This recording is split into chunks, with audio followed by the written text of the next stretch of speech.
वफाकी हुकूमत ने पेट्रोल पर लेवी में ₹1.60 फी लीटर का इजाफा कर दिया है। पेट्रोल पर पेट्रोलियम लेवी बढ़कर ₹79.62 फी लीटर हो गई।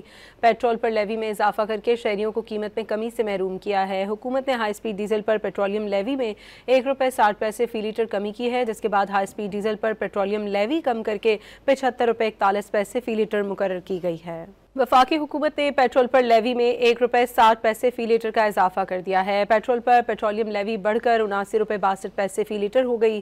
पेट्रोल पर लेवी में इजाफा करके शहरियों को कीमत में कमी से महरूम किया है। हुकूमत ने हाई स्पीड डीजल पर पेट्रोलियम लेवी में ₹1.60 फी लीटर कमी की है, जिसके बाद हाई स्पीड डीजल पर पेट्रोलियम लेवी कम करके ₹75.41 फी लीटर मुकर्रर की गई है। वफाकी हुकूमत ने पेट्रोल पर लेवी में ₹1.60 फी लीटर का इजाफा कर दिया है। पेट्रोल पर पेट्रोलियम लेवी बढ़कर ₹79.62 फी लीटर हो गई।